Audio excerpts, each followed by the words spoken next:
Hello students, welcome to my YouTube channel Go On Learning.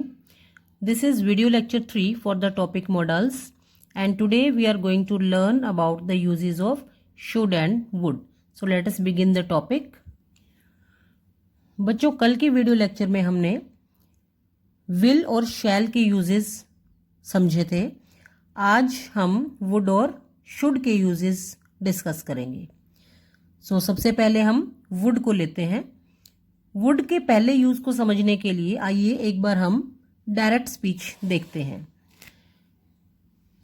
जब हमने narration topic किया था पिछले वीडियो लेक्चर्स में, हमने रिपोर्टेड स्पीच नरेशन का टॉपिक भी किया था. उसमें आपको एक रूल बताया गया था कि जब भी डायरेक्ट स्पीच में कोई सेंटेंस गिवन है और उसमें रिपोर्टेड स्पीच के अंदर विल का यूज हो रहा है, तो ऐसे सेंटेंसेस को जब हम इनडायरेक्ट स्पीच में चेंज करते हैं तब हम वुड का यूज करते हैं. इस सेंटेंस में देखिए, he said to me I will go to Mumbai. ये आपका डायरेक्ट स्पीच में सेंटेंस गिवन है और जब हमने इसको इनडायरेक्ट में चेंज किया, यहाँ पे हम नरेशन के रूल्स डिस्कस नहीं करेंगे, वो हम पिछले वीडियो लेक्चर में डिस्कस कर चुके हैं. यहाँ पे हम सिर्फ विल और वुड के चेंज की बात करेंगे. तो जब हमने इसको चेंज किया इनडायरेक्ट स्पीच में, तो हमने क्या किया, he told me that he would go to Mumbai. हमने विल की जगह वुड यूज किया. वुड को हम विल का पास्ट फॉर्म कहते हैं. ये विल का पास्ट फॉर्म है और हमने विल की जगह वुड का यूज किया. तो यही हमारा फर्स्ट यूज है वुड का, कि जब भी हम डायरेक्ट स्पीच के सेंटेंस को इनडायरेक्ट में चेंज करें और डायरेक्ट स्पीच के सेंटेंस में विल गिवन हो तो हम उसको वुड में चेंज कर देते हैं. एक एग्जांपल और देखिए, she said to me I will help you. ये आपका डायरेक्ट स्पीच में है और इनडायरेक्ट में जब हमने चेंज किया तो हमने क्या किया, she assured me that she would help me. हमने विल किस में चेंज कर दिया, वुड में. तो इन एग्जाम्पल से हमने क्या समझा कि जब भी हम डायरेक्ट स्पीच के सेंटेंस को इनडायरेक्ट में चेंज करेंगे और डायरेक्ट स्पीच में विल का यूज हुआ है तो इनडायरेक्ट में हम उस विल को वुड बना देंगे. तो यही हमारा पहला यूज है वुड का. Got it? तो अभी हमने जो पहला रूल समझा, जो यूज समझा वुड का, वो क्या था कि as past form of will in indirect speech, हम इनडायरेक्ट स्पीच में विल के पास्ट फॉर्म के रूप में वुड का यूज करते हैं. ये हमारा पहला यूज है वुड का.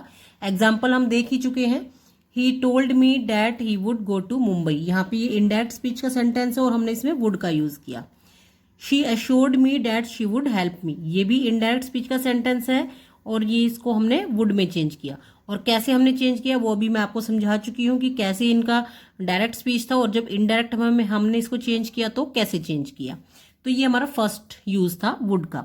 अब सेकंड यूज देखिए, हम वुड का यूज किसी भी पास्ट हैबिट को एक्सप्रेस करने के लिए भी कर सकते हैं. भूतकाल की कोई आदत, अगर किसी को पास्ट में कोई आदत रही है, उस आदत को डिस्क्राइब करने के लिए, एक्सप्रेस करने के लिए, व्यक्त करने के लिए भी हम वुड का यूज करते हैं. कैसे?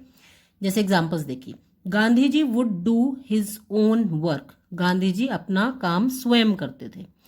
तो ये उनकी आदत थी, भूतकाल की आदत, क्योंकि अब गांधी जी नहीं है और अब वो आदत भी नहीं है. तो ये भूतकाल की हम बात कर रहे हैं. भूतकाल में गांधी जी की आदत क्या थी उसके बारे में हम बात कर रहे हैं, पास्ट की बात कर रहे हैं. तो हमने यहाँ पे वुड यूज किया. माई grandfather would go for a walk. मेरे ग्रैंडफादर वॉक पे जाते थे. तो ये भी भूतकाल की आदत है कि उनको हैबिट थी हर रोज वॉक पे जाने की. तो यहाँ पे भी हमने क्या यूज किया, वुड. तो किसी की भूतकाल की, पास्ट की कोई हैबिट हमें अगर किसी की बतानी है तो भी हम वुड का यूज करते हैं. तो ये दो यूजेस हमें समझ में आ गए अच्छे से. अब हम बात करते हैं वुड के थर्ड यूज की. इसमें हमने क्या देख रहे हैं कि टू एक्सप्रेस पोलाइट रिक्वेस्ट. जब हमें किसी को कोई पोलाइट रिक्वेस्ट करनी होती है, किसी को नम्र निवेदन करना होता है, तो हम वुड का यूज करते हैं. कैसे? Would you lend me some money. क्या आप मुझे कुछ पैसा उधार देंगे? तो यहाँ पे आपने वुड का यूज किया पोलाइट रिक्वेस्ट के लिए. सेकेंड एग्जाम्पल देखिए, would you please give me your book. क्या आप प्लीज़ मुझे अपनी बुक देंगे। तो यहाँ पे आप बुक के लिए रिक्वेस्ट कर रहे हो, यहाँ पे आप मनी के लिए रिक्वेस्ट कर रहे हो। तो ये पोलाइट रिक्वेस्ट है। जब भी आप किसी से किसी बात के लिए कोई नम्र निवेदन करना चाहते हो तब आप वुड का यूज़ करते हो। अब बच्चों, आपको याद होगा कल के वीडियो लेक्चर में जब हम विल का यूज़ कर रहे थे तो भी मैंने आपको बताया था कि विल का यूज़ भी हम रिक्वेस्ट के लिए करते हैं। तो अब आपको क्या लगेगा कि विल का भी यूज़ हम रिक्वेस्ट के लिए करते हैं और वुड का भी यूज़ हम रिक्वेस्ट के लिए करते हैं। तो बच्चों, मॉडल्स जो हैं, बहुत सारी मॉडल्स किसी एक ही पर्पज़ के लिए हम यूज़ कर सकते हैं। जैसे यहाँ पे आप देख रहे हो कि पोलाइट रिक्वेस्ट के लिए हम वुड का भी यूज़ करते हैं और पोलाइट रिक्वेस्ट के लिए कल मैंने आपको कहा विल का यूज़ भी हम करते हैं। तो बहुत सारी मॉडल्स हैं ऐसी जो हम किसी एक ही पर्पज़ के लिए अलग अलग तरह की मॉडल्स यूज़ कर सकते हैं। अब इनमें डिफरेंस क्या है, हम वुड और विल का यूज़ हम कैसे करेंगे। अब देखिए बच्चों, मैंने आपको ये बताया कि विल का यूज़ भी हम फॉर मेकिंग रिक्वेस्ट्स, विल का यूज़ भी करते हैं और वुड का यूज़ भी करते हैं। कैसे? Will you close the door please, क्या आप प्लीज दरवाजा बंद कर देंगे। तो ये हमने विल यूज करके रिक्वेस्ट की है और यहाँ पे हम वुड यूज करके रिक्वेस्ट कर रहे हैं। Would you close the door please, दोनों में एक ही रिक्वेस्ट है। यहाँ विल का यूज किया और यहाँ पे वुड का यूज किया। तो हम इनको कैसे यूज करें ये आपको मैं समझाती हूँ। विल और वुड, विल का यूज हम तब करते हैं जब हमारी रिक्वेस्ट जो है थोड़ी लेस पोलाइट है, उसमें विनम्रता थोड़ी सी कम है, तब हम विल का यूज़ करते हैं। लेकिन अगर हम कुछ ज़्यादा ही पोलाइट वे में रिक्वेस्ट करना चाहते हैं, नॉर्मल से भी ज़्यादा, तब हम वुड का यूज़ करते हैं। जब हम मोर पोलाइट वे में रिक्वेस्ट करते हैं, ज़्यादा ही विनम्र निवेदन किसी से करते हैं, तब हम वुड का यूज़ करते हैं। जहाँ पे वुड का यूज़ हो गया, समझो हमें सामने वाला ज़्यादा पोलाइट रिक्वेस्ट कर रहा है। दूसरा, विल को हम कैजुअल रिक्वेस्ट के रूप में लेते हैं। कैजुअल मीन्स अनौपचारिक, जिसमें औपचारिकता ना हो। और वुड का यूज़ हम कब करते हैं? जब हम थोड़ी सी फॉर्मल रिक्वेस्ट कर रहे हो। फॉर्मल मीन्स औपचारिक, जब हम औपचारिक रिक्वेस्ट किसी से कर रहे हैं जिसमें थोड़ी औपचारिकता आ जाए, तब हम वुड का यूज़ करते हैं। और डिफरेंस क्या है इसमें? विल का यूज़ हम तब करते हैं जब हम ऐसे लोगों से रिक्वेस्ट कर रहे हैं जो हमारे नोन हैं, जिनको हम पहले से ही जानते हैं, जिनके साथ हमारी कंफर्टेबल रिलेशनशिप है, जो हमारे पहले से ही परिचित लोग हैं। For people with whom you have a comfortable relationship, जिनके साथ आपकी पहले से ही जान पहचान है, जिनके साथ आपका कंफर्टेबल रिलेशन है, जिनसे आप पहले से ही परिचित हो। और वुड का यूज़ हम किन लोगों के लिए करते हैं? For people who are not familiar with you. कई बार हम कुछ ऐसे लोगों से रिक्वेस्ट करते हैं जिनसे हम पहले से परिचित नहीं होते। तो ऐसे लोगों को रिक्वेस्ट हम कैसी करेंगे? जब हम उनसे परिचित ही नहीं हैं, तो हमारी रिक्वेस्ट के अंदर औपचारिकता भी होगी। तो इसीलिए हम वहाँ पे वुड का यूज़ करते हैं। औपचारिकता भी होगी। क्यों होगी औपचारिकता? क्योंकि हम उन लोगों को पहले से जानते नहीं, और क्योंकि हम जानते नहीं इसलिए हम उनको रिक्वेस्ट भी थोड़ी ज़्यादा पोलाइट वे में करेंगे ताकि वो हमारी बात मान लें। तो वहाँ पे हम वुड का यूज़ करते हैं। तो ये देखो, यही थोड़ा सा डिफरेंस है विल में और वुड में। रिक्वेस्ट ये भी करेगा, रिक्वेस्ट ये भी करेगा, लेकिन डिफरेंसेस जो मैंने आपको बताए यही डिफरेंसेस हैं। अब हम नेक्स्ट यूज़ देखते हैं वुड का। टू एक्सप्रेस विश, विश क्या होती है? इच्छा। टू नो अदर्स विश, यहाँ पे विश की बात हो रही है, हमारी अपनी विश, कि हमारी इच्छा क्या है। हम अपनी इच्छा बताने के लिए भी वुड का यूज़ करते हैं। और to know others wish, others मतलब किसी दूसरे की इच्छा जानने के लिए भी हम वुड का यूज़ करते हैं। कैसे? I would like to play chess, मैं चेस खेलना पसंद करूँगा। यहाँ पे आप अपनी इच्छा बता रहे हो तो आपने वुड का यूज़ किया। Would you like to come with me, क्या तुम मेरे साथ आना पसंद करोगे। यहाँ पे वुड का यूज़ आपने किया। इंटेरोगेटिव में सेंटेंस, यहाँ पे आप किसी दूसरे की विश पूछ रहे हो कि क्या आप मेरे साथ आना पसंद करोगे। यहाँ पे दूसरे की विश की बात हो रही है। I would like to see your house, मैं तुम्हारा घर देखना चाहूँगी। यहाँ पे आपकी विश की बात हो रही कि आप क्या विश कर रहे हो, आप उसका घर देखना चाह रहे हो, तो आपने अपनी विश बताने के लिए वुड का यूज़ किया। Would you have a cup of T, क्या आप चाय का कप लेंगे। यहाँ पे विश की बात किसकी हो रही है? किसी दूसरे की विश पूछी जा रही है कि क्या आप चाय का कप लेना चाहोगे। तो दूसरे की विश के लिए भी और अपनी विश को व्यक्त करने के लिए भी हम, दूसरे की विश जानने के लिए और अपनी विश बताने के लिए हम वुड का यूज करते हैं। नेक्स्ट यूज देखते हैं, टू एक्सप्रेस अनरियल कंडीशंस। कई बार ऐसी परिस्थितियां होती हैं, ऐसी स्थिति होती है जो असंभावित होती है, जो वास्तविक में नहीं है और आप वैसी कंडीशन चाहते हो लेकिन वास्तविकता में वो सिचुएशन है नहीं। तो ऐसी बातों को भी एक्सप्रेस करने के लिए आप वुड का यूज करते हो। असंभावित स्थिति जो हो नहीं सकती लेकिन आप ऐसा सोच रहे हो। एग्जाम्पल देखिए, if I got a lottery I would be happy. इसमें दो पार्ट्स होंगे, सेंटेंसेस दो होंगे। इफ वाला सेंटेंस होगा कंडीशनल और दूसरा होगा उसका result. If I got a lottery, अगर मुझे लॉटरी मिल जाए, I would be very happy, तो मैं बहुत खुश होऊंगा। तो ये स्थिति असंभावित है। लॉटरी आपको मिली नहीं, आप सिर्फ चाह रहे हो और ऐसी संभावना भी नहीं है कि आपको मिलेगी लॉटरी, ये सिर्फ आपकी इच्छा है। तो ऐसे सेंटेंसेस में भी हम वुड का यूज करते हैं। If a thief came here, ये फिर पहले आप कंडीशनल सेंटेंस लगाओगे। If a thief came here, अगर एक चोर यहाँ पे आए, he would find only books, तो वो यहाँ पर क्या पाएगा, सिर्फ बुक्स पाएगा। तो जो कंडीशनल सेंटेंसेस होते हैं जिसमें अनरियल कंडीशन दिखाई जाती है, उसमें हम वुड का यूज करते हैं सेकेंड पार्ट ऑफ सेंटेंस में। Got it. अब हम बात करते हैं सिक्स्थ यूज की, टू एक्सप्रेस विश। यहाँ पे विश कौन सी की बात हो रही है, कल्पना। हम कई बार कल्पना करते हैं कि काश मैं ऐसा कर सकती, काश मैं ये होती, काश मैं वो होती।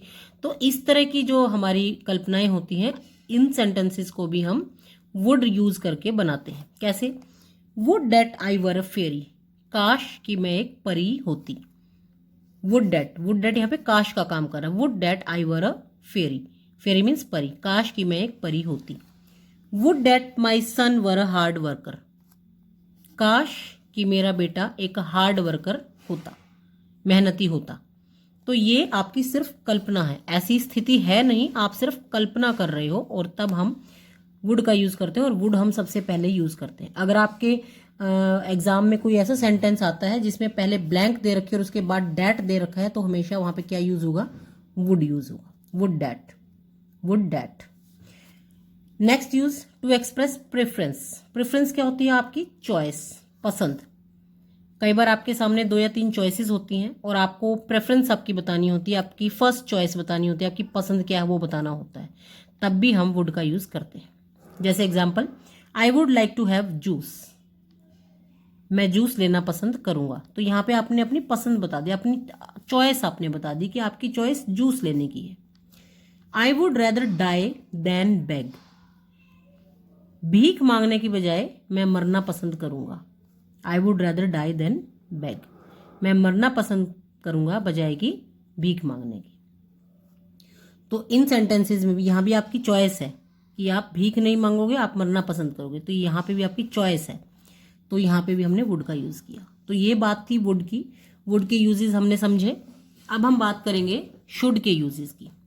शुड को हम कहाँ कहाँ और कैसे यूज करते हैं। बच्चों, शुड का पहला यूज, जैसे हमने वुड का यूज सीखा कि जब हम डायरेक्ट स्पीच से इनडायरेक्ट स्पीच में कोई सेंटेंस बनाते हैं तो हम विल को वुड में चेंज करते हैं। तो ऐसे ही अगर डायरेक्ट स्पीच में शैल कहीं पे आ जाता है तो उसको हम शुड में चेंज कर देते हैं। ये हमने नरेशन में समझा है। जब पिछले वीडियो लेक्चर्स में हमने नरेशन टॉपिक को लिया था तो वहाँ पे ये चीज़ आपको बताई गई थी। As past form of shall in indirect speech, shall के पास्ट फॉर्म के रूप में इनडायरेक्ट स्पीच में हम इसको यूज करते हैं।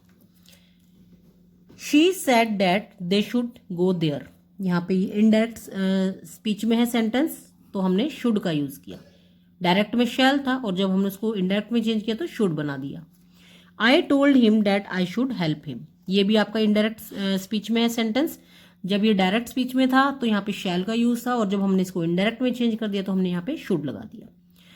दूसरा यूज शुड का क्या है, कर्तव्य, ऑब्लिगेशन। कोई ड्यूटी या ऑब्लिगेशन जिसको आप कर्तव्य कहते हो, वो एक्सप्रेस जब हमें करना होता है तो हम शुड का यूज़ करते हैं। ये यूज़ बहुत ही सिंपल है, ये यूज़ आप अक्सर डेली रूटीन में करते हो। जैसे देखिए example, we should obey our parents, हमें अपने पेरेंट्स को ओबे करना चाहिए।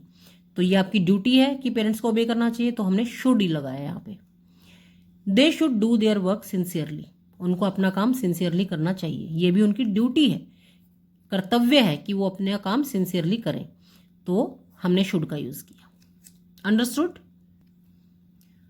थर्ड यूज शुड का, टू एक्सप्रेस एडवाइस और सजेशन। अगर हम किसी को कोई सुझाव देना चाहते हैं, एडवाइस, या किसी को कोई सलाह देना चाहते हैं, सजेशन, तब भी हम शुड का यूज़ करते हैं। कैसे?